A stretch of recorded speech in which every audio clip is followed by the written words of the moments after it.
Welcome to the Finding Magic podcast, where we explore the themes of intuition, creativity and magic as discussed in my book, Getting into the Flow. This helps us broaden our view of reality and understand how magic is created and sensed. And in this way, we can realize our highest potential and live as the best possible version of ourselves. Now, in this podcast, there are 3 threads. The Finding Magic interviews, where a guest tells me their story of magic and flow showing up in their lives. The Finding Magic insights, where I share an insight about magic and flow and intuition. And the Flowing Conversations, of which this is an episode, where I'm the interviewee on TV, on radio, or a podcast. So welcome to Flowing Conversations, episode 3, where I have a fascinating discussion with Martin Worth on his Mystic Fool podcast. Look, I've been playing catch up with the editing, and it's taken a while, but this episode brings a fascinating discussion of magic and flow. It was recorded before the book was launched, so you can get it now at vincentgmailing.com if you just click the Get the Book button at the top of the page. And so, without further ado, on with the interview. Okay, well, I'm Martin Worth, and this is the Mystic Fool. And today, I'm speaking with a good friend of mine, Vincent Melling. I've known Vincent for, I reckon, at least 3 years. When I first met Vincent on a intuitive training course, and we clicked pretty well straight away. And in that time, I've learned a heap of stuff from Vincent. And I think probably in the past year or so, it's been a bit of a two-way street in some ways as well, where I've come back at Vincent with a few things from my perspective. And so we've had some quite interesting times where we've seen many miracles manifest for ourselves and also for other people. And also had a look at what it is that sometimes stops those miracles from manifesting between people as well. So Vincent's got a lot of wisdom, and he has written a book that is called Getting into the Flow.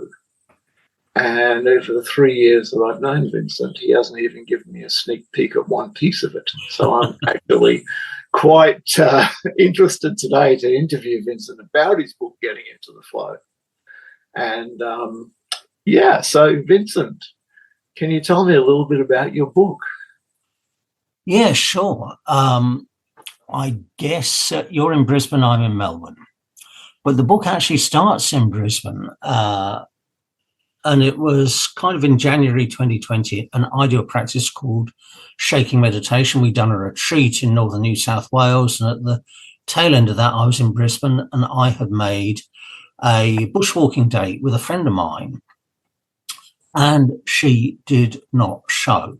That was a big disappointment, but I didn't know then that it was the first little piece of magic that was happening in this whole story. I started calling around a few friends, and one of them, a guy called Donald, he couldn't make it to catch up, but he put me onto the work of Evan and Stephen Strong, and particularly the story of the great global meditation that was set up for Uluru in December 2020. And he gave me that story, gave me that link, and I went home at the end of the retreat, had listened to it, and said, yeah, right. When I'd listened to it all sounded a little bit out there, and at the time I didn't think I'd have the time, I didn't think I'd have the money to get up there, and I just kind of put it out of my mind. But it's funny how the universe works, and within 3 months we were in lockdown, we had COVID, and this idea began to come back to me. And what happened from there is that the time showed up, the money showed up, the traveling buddy showed up, and lockdown was still lockdown. but vaccines were appearing and governments were easing off. And I decided to go. Originally, it was going to be a road trip. Had to change that to being a flight because Adelaide became a COVID hotspot. But it all worked out magically. I got to Alice Springs, I think, in early December. I said, I've got to get out while I can get out. Had a couple of weeks there. Went down to Uluru. I was there for the solstice meditation. It was really magical. There are photographs of it in my book, and there was this kind of unearthly blue glow in the sky. But there were other things that happened there as well. I met a guy called Robert Jameson who told me about the Bali to Bairnsdale ley line. That was quite magical. I kind of felt an immediate call to go to Wilpena Pound, even at that stage. I thought that was really important for me. I was meeting friends out of the blue, including one that lived just down the road from me, or had done. I was offered a healing there and paid for it. And I don't usually do healings. I've done a few healing modalities, but I don't usually do them. But that was good. But the funny thing was when I got home, and it was Christmas, obviously, just after the solstice. So I got a bit busy. And then in the calm days after Christmas, it hit me, you've got to write the book. And I didn't want to write the book. There was a part of me that was very resistant to doing it, but there was another part of me, higher part of me, that knew, yeah, absolutely, it's got to be done. And incidentally, this is the book that keeps showing up in your visioning going back 4 years. And so I settled down. I started writing the book. I tried it in several different ways, fiction, non-fiction, this style, that style. And after about 3 months of doing this, I was working with my muse in a writer's group, and I got a new muse come in. And she introduced herself as Roxy. And she is funny, witty, brilliant, and very, very demanding, and has very high standards, and really got the book from, had a lot of fun to the book, but got the book from where it was kind of still mired in rough drafts, and took it through to first draft stage and beyond. And that was a real piece of magic, discovering that, because that's what's given a lot of life and excitement to the book. That's in short what inspired the book. That's a lot of information. And you've mentioned a lot of things. You've mentioned magic. Mm-hmm. You've mentioned Uluru and the strange glow in the sky. Yep. You've mentioned Muse. And you've also mentioned Wilpena Pound. So let's talk about those things. First up, what is it that happened at Uluru that really got your attention, and what's this strange blue light in the sky about? Well, there were a couple of Aboriginal elders. So I was down in the campsite. Beside the campsite, there was a little hill, and we went up on there for the meditation, and the blue light in the sky appeared. And if you can imagine that the sky is these beautiful colors of gold and brown and red and orange, and then there's kind of a hole in the cloud, and it's this like cobalt blue, but it's like the blue is coming out and over the top of the clouds around it as well a little bit. And so that's what it physically looked like. And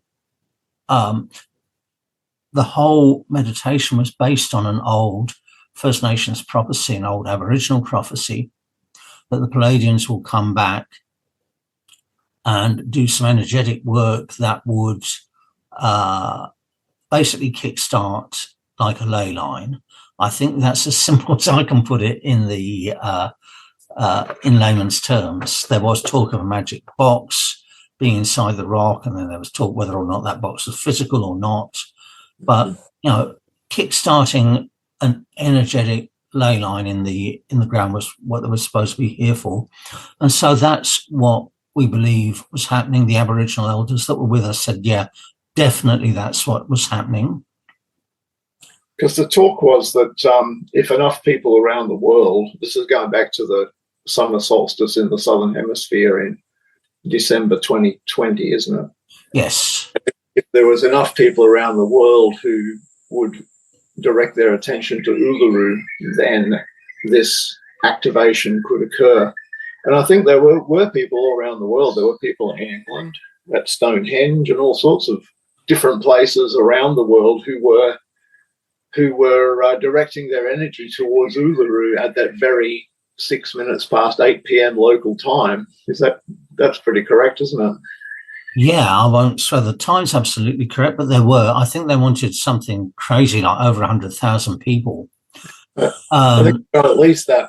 How do you measure that? But they definitely got the energy that they needed to kickstart this ley line. But yeah, people were around the world, and people around the world on one or two of the Facebook groups at the time, they were posting photographs of strange things happening in their skies as well, and strange events or strange, unusual, unexpected. Yeah. And I guess there you were seeing this ethereal light coming down from above and straight onto the top of Uluru. So it would have been a pretty exciting moment, I can imagine. Well, yeah, the light wasn't directed at Uluru. It was kind of just where the cloud was. So, okay. If you can imagine, I believe direction-wise, it's as if Uluru was south and this cloud was in the west, but it did move physically down through the course of the evening. So it's the evening. Imagine that dusk is coming, it's getting darker and darker, but this blue is still there and it's still bright, and it moves down to Uluru a little bit further away. So it's, yeah. And you mentioned the Pleiades as well. What significance does that have with the story? Just that it's the First Nations story that they're going to come, they're going to visit, they're going to kick off this this energetic ley line that's there, or perhaps complex of ley lines that are there. Uluru is a very energetic place in many different ways. I think it probably sits on the crossover point of multiple energetic systems in the Earth. Now, that's as much as I've got on Pleiadians. Perhaps you know more from your connections with Aboriginals, but that's as much as I've got. Well, I do remember at that time there was a lot of talk about the Seven Sisters song lines, and of course the Pleiades are the Seven Sisters. Yeah.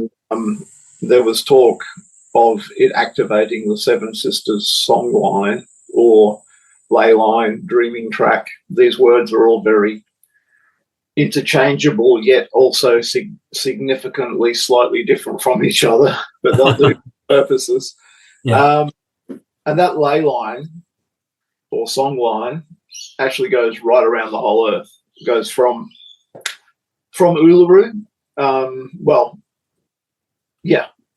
It includes Uluru. It includes Wilpena Pound, which you mentioned. It includes the Glasshouse Mountains in Brisbane as well, and then swings across apparently to Hawaii through North America. And so, it's quite an interesting thing. Yeah.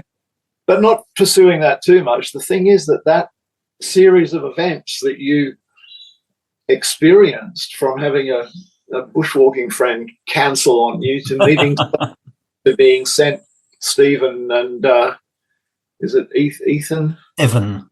And Evan's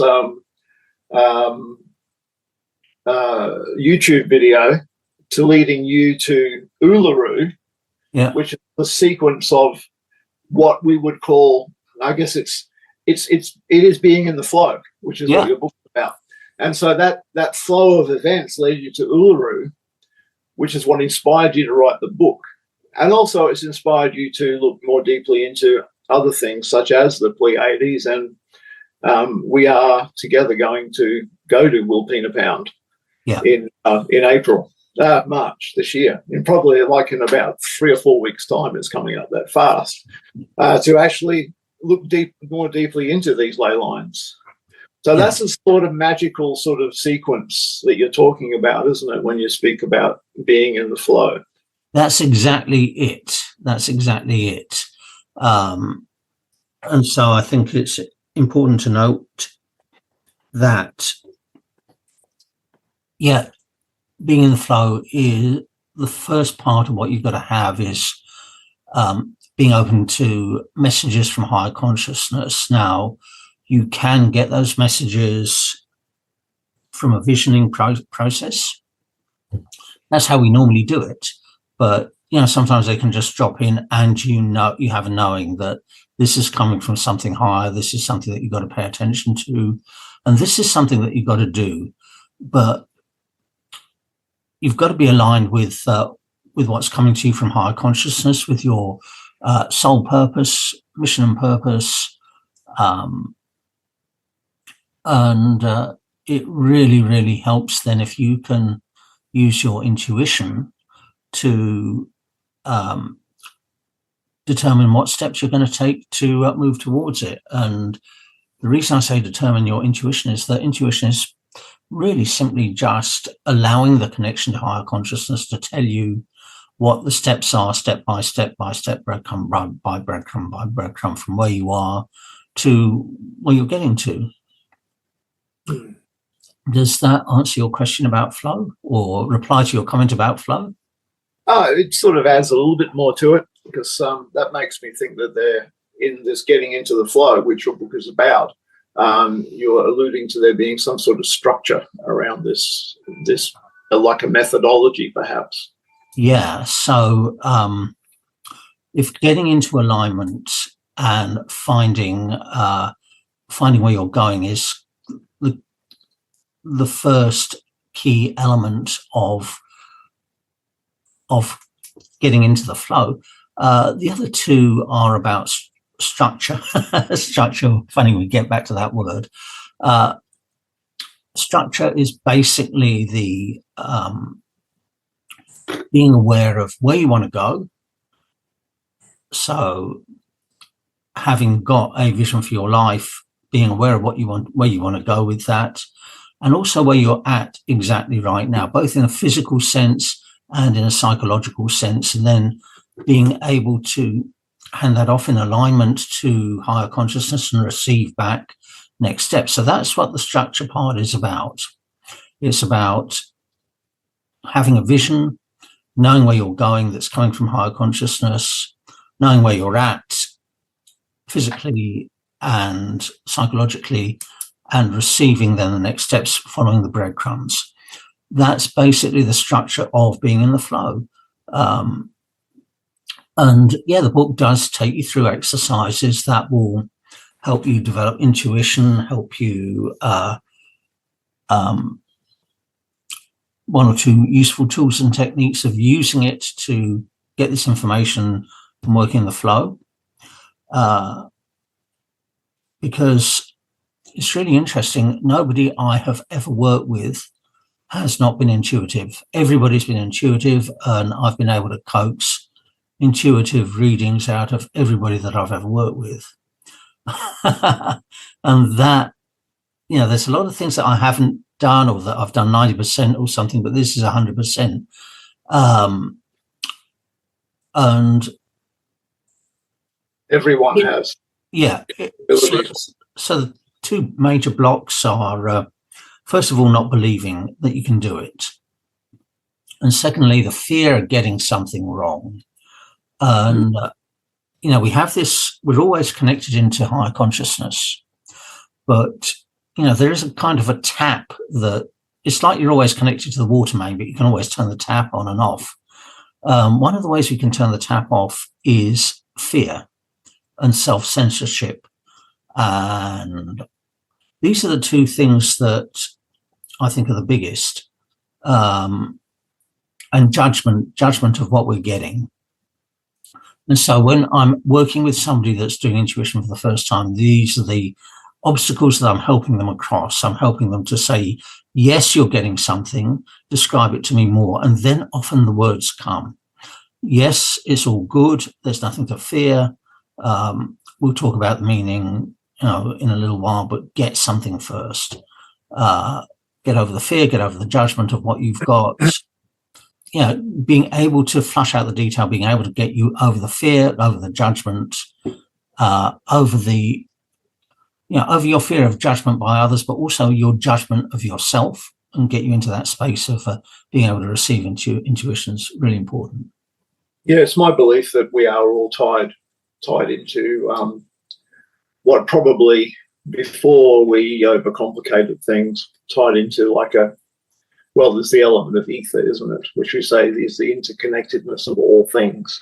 Mm-hmm. And it's kind of interesting that when we talk about computers connected, we talk about the computers being connected by the Ethernet.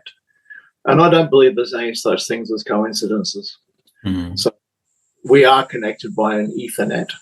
And as you say, the things that block our ability to receive intuitive information are things like fear, where we're afraid, maybe we're afraid of it. Maybe we're taught when we were kids, don't be stupid. You can't see things that aren't there. And so all these beliefs come up within us that steer us away from that path of being able to sense things, being able to know things that you otherwise, things that are not logical, I guess. Because in lots of ways, there's nothing logical about intuition, is there? It's quite often quite obtuse to what you would think if you were thinking with your mind. Yeah, so the other thing to understand is that intuition is very symbolic. The language of intuition is symbolism. And so you do have to learn to unpack the symbols that you get. You have to learn to unpack those symbols. So it's not always, certainly to a mind that's in its default state, it's not obvious what it's all about. And you do have to be connected to higher consciousness. And as you're talking, you begin to receive the interpretations. You have to use your imagination. Yeah. I've actually had that happen with clients in my healing space, where when I take someone back to a past life, I'll quite often get a vision of what it is, where they are, what they're doing in that past life. But because I was taught not to lead people. I think it's very important not to, once you say, purple, they'll see it, for instance. But there I was sat with this guy once, and I took him back to a past life, and I clearly saw a misty, foggy park with Tudor-type buildings leaning in a bit, and gaslight sort of lanterns around a park bench, and a girl sitting on the park bench, a young girl. I clearly saw this, and he's sitting on the table. It was his first session he'd had, and he was a very practical kind of guy. And he said, I'm getting nothing. And I said, are you sure? He says, well, what do you want me to do? Make it up? And I said, yeah, just make it up. Next thing, he describes exactly the scene that I had in my head when he let himself make it up. It's just so important. It's amazing how that works. Yeah.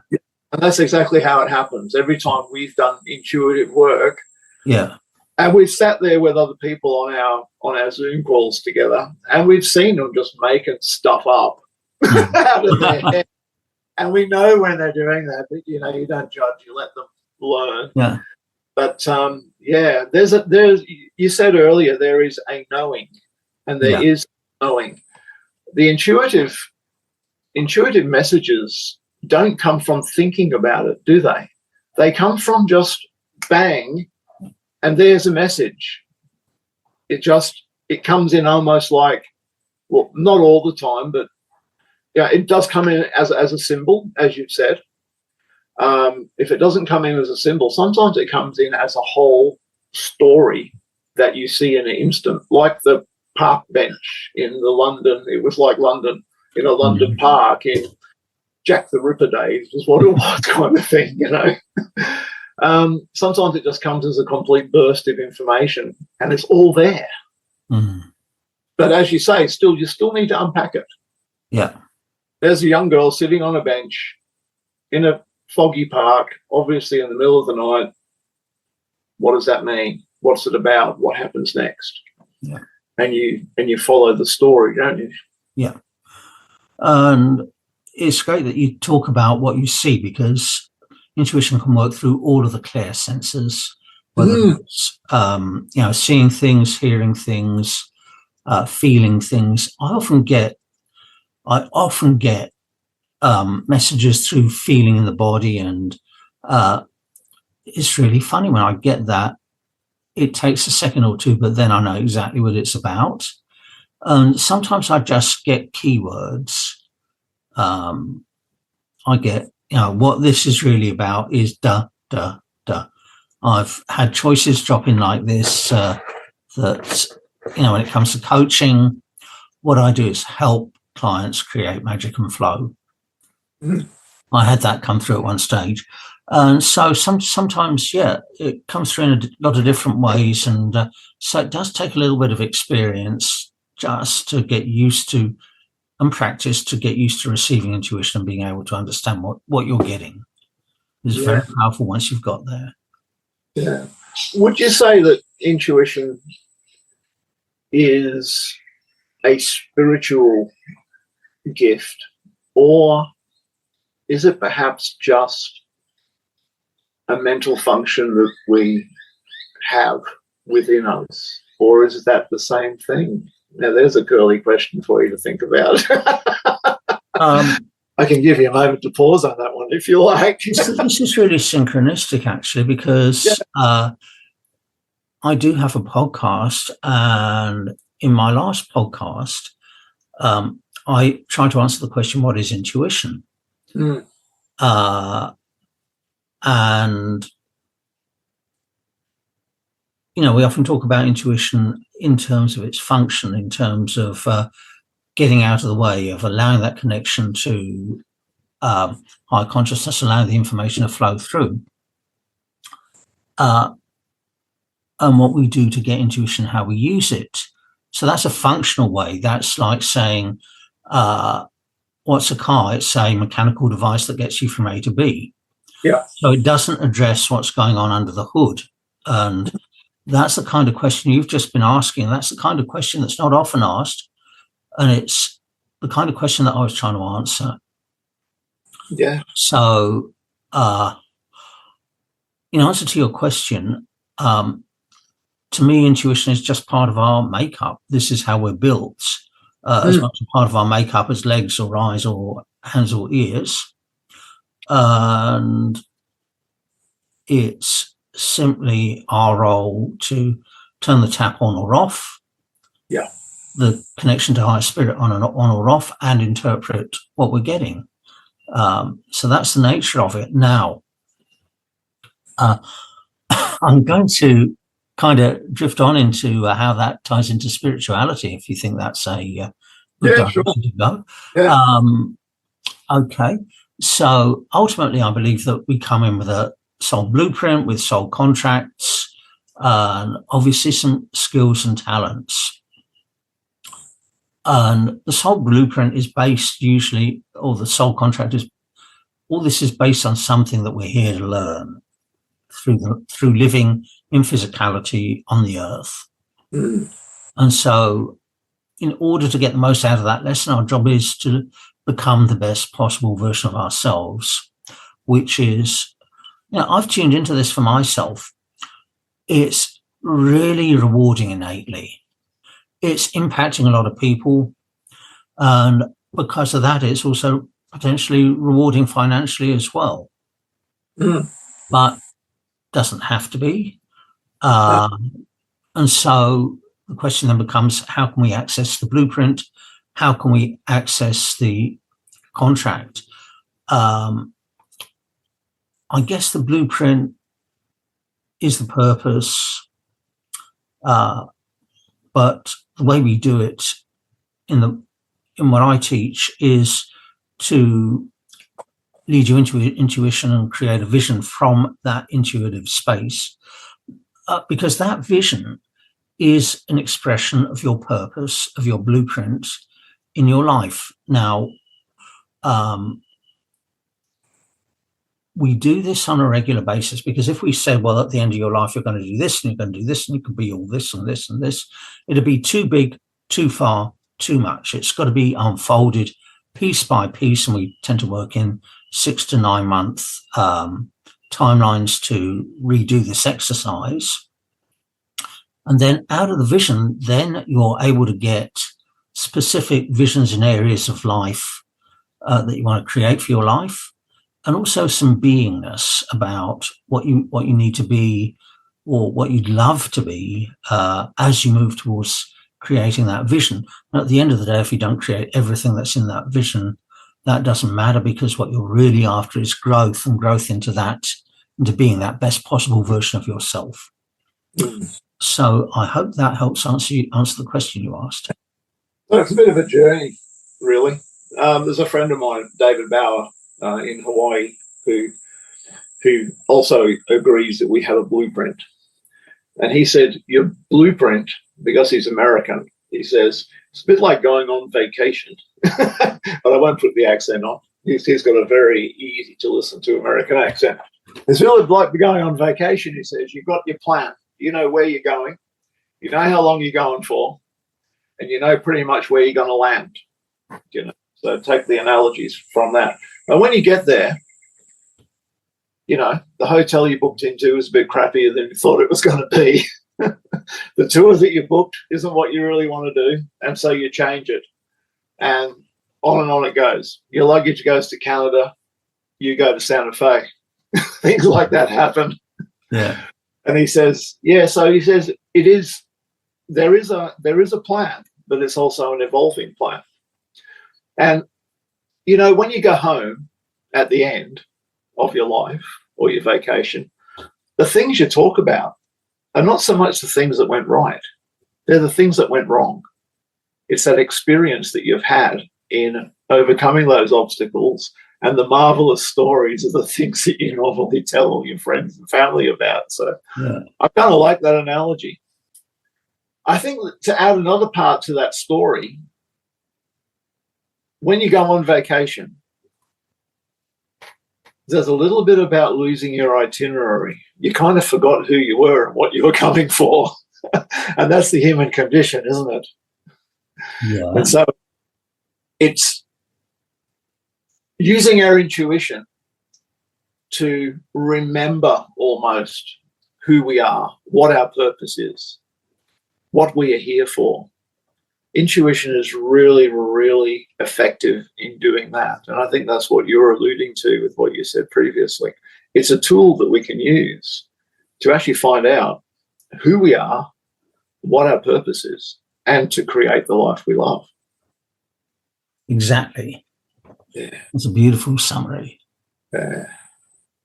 So your book, I imagine, because at the beginning of this podcast I said I haven't even seen one page of it yet, or paragraph.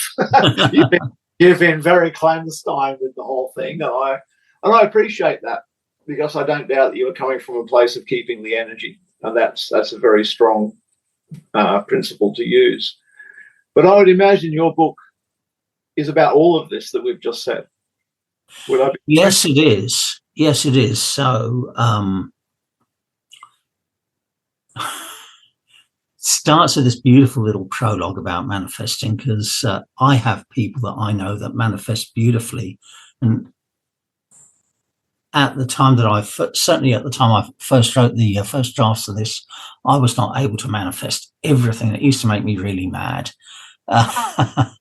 But then I had this beautiful journey of magic and flow, and I began to really understand what manifesting was all about.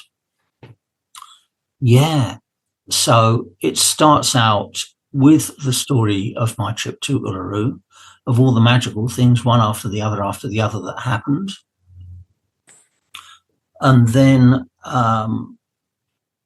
having established that's the story, we go into explaining the fundamental principles of living by intuition from the point of view of or with the metaphor of kayaking down a river, because that's really what we're trying to do. We're trying to, when you're in alignment, when you're taking the action, then you find the universe comes to meet you with synchronicities and coincidences and chance meetings, or thinking of people and they call you, or opportunities from left field, or events happening in perfect timing. All that sort of thing begins to happen when you're kind of in that flow.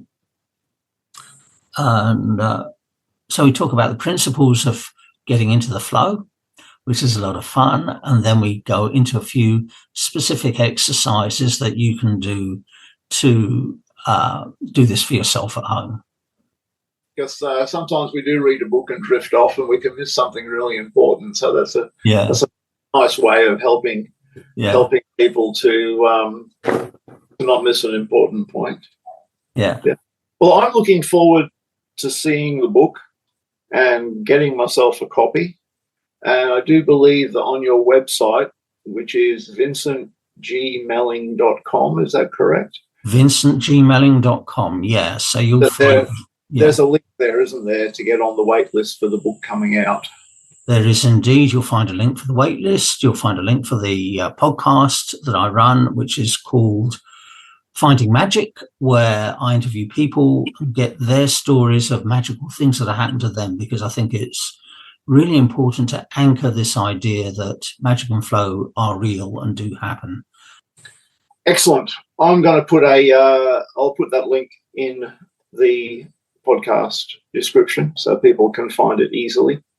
And we'll all be waiting for that book to be released. And I believe it's going to be a couple of months maybe from now. Well, it's going to be in early April. So you and I are going to the Flinders Ranges, and we're getting back kind of on the cusp of Easter. And Easter is, I think, the 31st of March. So haven't quite got a date, but it'll be either the week after or the week after that. Fantastic. At last, after 3 years, I'll get to read your book. You will do. Yeah. Yeah. All righty. Okay. Thanks. It's been fun. And cheers. Hey. Hey, look, Martin, thank you so much for having me on your podcast. It's been an absolute treat. Now, if you'd like to learn more about my work, about finding magic, and about how to use structured intuition, you'll find all the details on my website, vincentgmelling.com. If you click the red podcast button at the top, it'll take you to links where you can access the full list of podcast episodes, where you can find them, and where you can join discussions of the episodes. As well as the podcast, you'll see buttons to get the book, and also to engage with me directly, whether it's through my coaching, through one of my trainings, or just directly contact me. So here's the website again, vincentgmelling.com. Thanks, and catch you in the next episode.